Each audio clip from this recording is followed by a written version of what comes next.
Sejarah merupakan suatu kejadian yang terjadi di masa lalu atau masa lampau. Apalagi kalau kita mau membahas sejarah gereja yang memiliki background bahkan latar belakang yang begitu bermakna dan mendalam. Oleh karena itu, jejak Injil di tanah Nusantara atau di tanah kita Indonesia tidak terjadi begitu saja, bahkan tidak muncul secara sengaja. Mari kita sama-sama undur, kita kembali ke masa lalu, melihat perjuangan bahkan anugerah yang Tuhan nyatakan lewat iman orang-orang di sana. Sebelum kita sama-sama masuk dalam pemahaman video sejarah gereja Indonesia 1 abad ke-16 sampai 18, izinkan saya untuk memperkenalkan diri saya. Kenalkan, nama saya Kristiani Jubilita Girot, biasa disapa dengan Jelita. Saya berasal dari Fakultas Ilmu Pendidikan Kristen dengan program studi Pendidikan Agama Kristen, dan saya berasal dari kampus Institut Agama Kristen Negeri Manado. Saya beralamat di Desa Tolok, Kecamatan Tompaso, Kabupaten Minahasa. Umur saya 18 tahun. Hobi saya 3M: masak, makan, mageran. Itulah perkenalan singkat saya yang bisa saya sampaikan kepada para penonton. Nah, kesempatan kali ini saya akan membahas tentang sejarah gereja Indonesia 1 abad ke-16 sampai dengan abad ke-18. Periode ini merupakan masa penting dalam sejarah gereja, apalagi kekristenan di Indonesia atau Nusantara, karena pada masa inilah agama Kristen mulai berkembang melalui kedatangan bangsa-bangsa Eropa, terutama Portugis dan Belanda. Nah, kedatangan mereka tidak hanya membawa pengaruh antara politik dan ekonomi, tetapi mereka juga membawa ajaran Kristen yang kemudian berkembang menjadi bagian dari ajaran bahkan kehidupan masyarakat Indonesia atau Nusantara.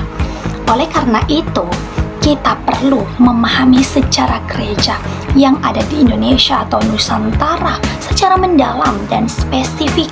Bahkan bukan cuma mau memahami, kita sebagai generasi muda, kita harus mengetahui antara hubungan misi pelayanan Kristen dan kolonialisme pada masa tersebut. Ada 3 poin utama yang akan kita bahas di dalam video ini. Yang pertama, Katolik Portugis di Nusantara. Yang kedua, gereja Calvinis pada masa VOC.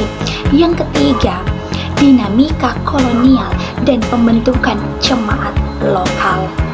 Kita masuk pada poin utama yang pertama, yaitu Katolik Portugis di Nusantara.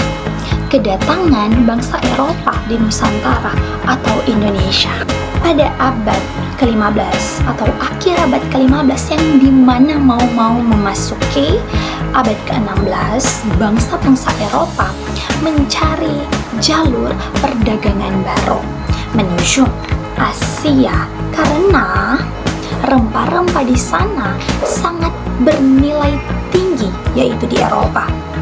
Pada tahun 1511, Portugis itu berhasil merebut Malaka yang merupakan pusat perdagangan Asia Tenggara. Setelah mereka menguasai Malaka, mereka melanjutkan perjalanan pelayanan misi mereka ke Maroko. Dan mereka tiba pada tahun 1512. Tujuan mereka untuk apa? Tujuan mereka untuk menguasai perdagangan rempah-rempah untuk memperluas wilayah kekuasaan untuk menyebarkan agama Katolik di tanah tersebut. Oleh karena itu, antara perdagangan dengan penyebaran misi agama Katolik berjalan dengan sama atau selaras dengan saksama. Sistem Padroado. Penyebaran agama Katolik berhubungan erat dengan sistem Padroado ini. Kita masuk dalam pengertian sistem Padroado. Sistem Padroado adalah hak khusus yang diberikan paus kepada kerajaan Portugis supaya dapat berdampak. Dampaknya itu apa? Dampaknya dapat mengirimkan misionaris, dapat mendirikan gereja, bahkan dapat mengatur pelayanan gerejawi di wilayah jajahan. Sehingga kita bisa melihat bahwa pemerintah Portugis dan gereja Katolik bekerja sama dalam menjalankan misi di Nusantara atau di Indonesia pada waktu itu. Nah, tokoh yang sangat terkenal pada masa itu yaitu Franciscus Xaverius. Ia merupakan seorang tokoh yang sangat berperan penting dalam misi pelayanan penyebaran agama Katolik di Indonesia atau di Nusantara. Ia juga merupakan anggota Serikat Yesus atau disebut Jesuit yang datang ke Maluku. Kita bisa melihat daerah-daerah yang berdampak di dalamnya, yaitu Ambon, Ternate, Morotai, dan juga Halmahera. Pada waktu itu dia melakukan pelayanan yang ia lakukan yaitu mengajarkan ajaran Kristen bagi orang-orang di sana, bahkan juga membaptis orang-orang percaya, mengajarkan doa serta liturgi ibadah, mendidik anak-anak lokal di sana, bahkan melatih guru agama setempat. Melihat dari background atau latar belakang sejarahnya, meskipun hanya sekitaran 1 tahun melayani di Maluku, pengaruhnya sangatlah besar terhadap perkembangan Katolik di wilayah tersebut. Jadi teman-teman, selain di Maluku yang sudah saya jelaskan tadi, ada juga penyebaran bahkan pun perkembangan agama Katolik di wilayah Solor, Flores, dan Timor. Pada saat itu, para biarawan Dominikan membangun sekolah, membangun gereja, bahkan membangun benteng pertahanan. Mereka juga membangun pusat pendidikan agama. Dan teman-teman perlu diketahui, wilayah Flores dan Timor kemudian itu menjadi daerah yang sampai saat ini mereka mempertahankan tradisi Katolik dari dulu hingga masa kini. Kita perlu melihat bahkan menggali lebih dalam terkait dengan Katolik Portugis dan Kesultanan Ternate yang memiliki kondisi yang begitu menegangkan pada waktu itu. Hubungan antara Portugis dengan kerajaan-kerajaan lokal tidak selalu berhubungan harmonis atau tidak selalu memiliki keharmonisan, karena keharmonisan itu tidak bertahan secara lama. Pada awalnya memang iya, Portugis bekerja sama dengan Kesultanan Ternate, namun hubungan ini memburuk karena ada campur tangan Portugis dengan urusan politik. Puncaknya terjadi ketika si Sultan Raja Hailuman dibunuh oleh Portugis pada tahun 1570, dan melalui peristiwa ini memicu ketegangan bahkan perlawanan besar yang dipimpin oleh Sultan Ba'abullah pada tahun 1575. sehingga Portugis itu berhasil diusir dari Ternate. Melalui peristiwa ini menunjukkan bahwa penyebaran bahkan pelayanan agama seringkali terkait bahkan berhubungan dengan kepentingan politik kolonial. Masuk dalam poin utama yang kedua, yaitu gereja Calvinis pada masa VOC. Yang pertama yaitu kedatangan Belanda. Nah, pada akhir abad ke-16, sesudah kejadian yang sudah saya jelaskan tadi, Belanda itu mulai memasuki Nusantara atau tanah kita Indonesia. Tahun 1602 didirikannya lah VOC. VOC ini adalah suatu perusahaan dagang Belanda yang dimana memiliki hak perdagangan, membuat perjanjian politik, membentuk tentara, bahkan menguasai wilayah. Hal ini menjadi beda dengan Portugis, karena Belanda ini menganut ajaran Protestan Calvinis, berbeda dengan Portugis yang menganut ajaran agama Katolik. Calvinisme sebagai agama resmi ketika VOC menguasai daerah-daerah bekas Portugis, mereka itu mengganti pengaruh Katolik dengan pengaruh agama Kristen Protestan Calvinis. Akibatnya, banyak gereja Katolik yang diubahkan, yang dialihkan menjadi gereja Protestan Calvinis. Bahkan juga ada iman Katolik yang digantikan dengan pendeta Protestan. Ada juga pendidikan agama mengikuti ajaran Calvinis atau Protestan. Dan ada juga gereja yang mereformasi Belanda menjadi gereja resmi wilayah VOC.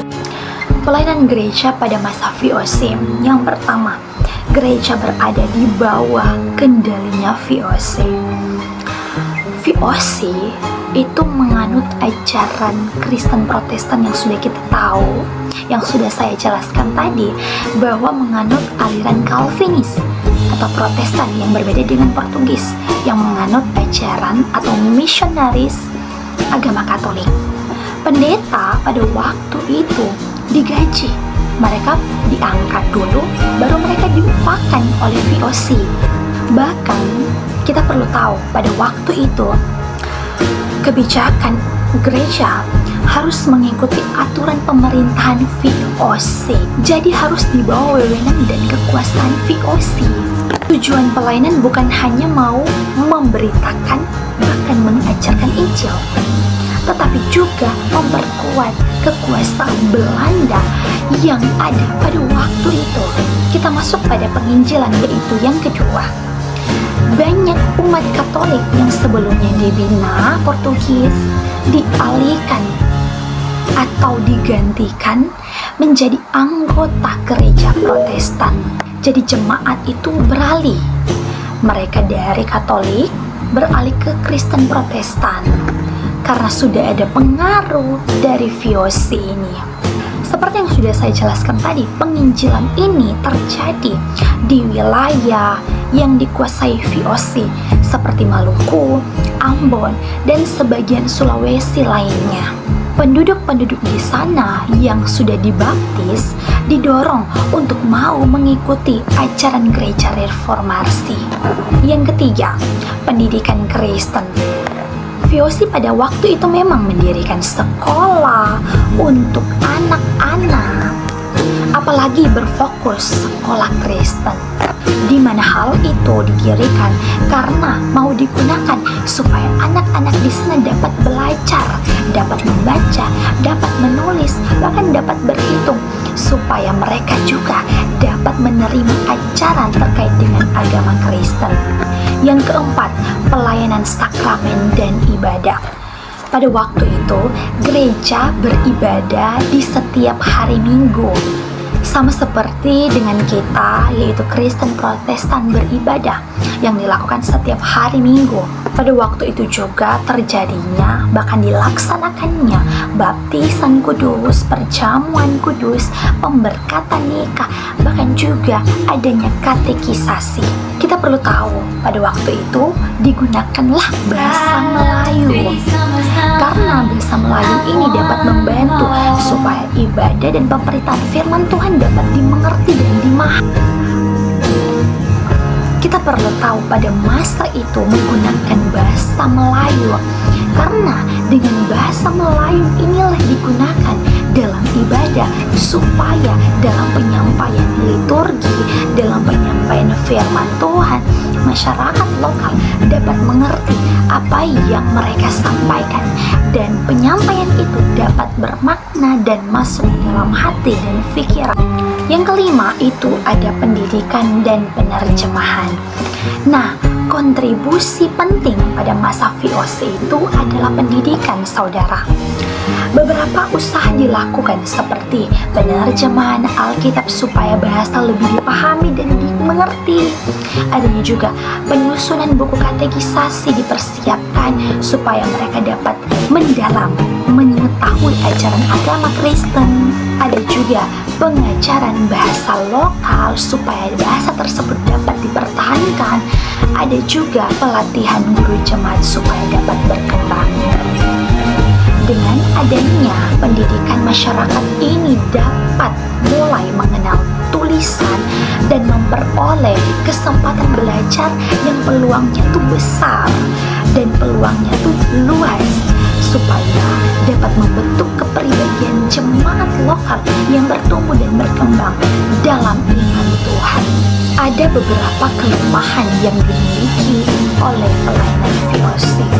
Walaupun demikian, yang sudah saya jelaskan tadi, ya, VOC ini memiliki kelemahannya. Di antaranya yang pertama, gereja itu sangat bergantung dan menekankan terkait dengan pemerintahan VOC.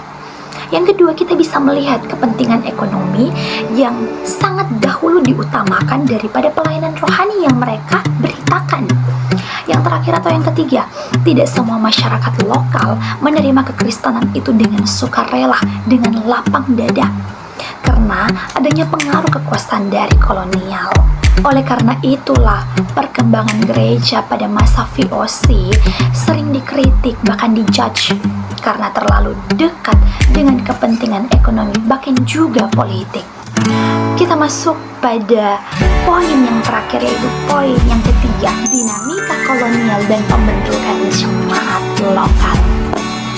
Dinamika kolonial dalam sejarah gereja di Indonesia berkaitan erat dengan kedatangan bangsa-bangsa Eropa, terutama Portugis dan juga Belanda yang sudah saya jelaskan tadi, yang dimana membawa ajaran agama Kristen, sekaligus juga mereka datang untuk kepentingan perdagangan dan politik. Kita melihat pengaruh tersebut memunculkan dampak positif. Dampak positifnya yang pertama yaitu adanya pembangunan gereja, adanya penyebaran pendidikan, adanya penerjemahan Alkitab, adanya pelatihan tenaga pelayanan kolonial, bahkan juga adanya pembentukan organisasi gereja.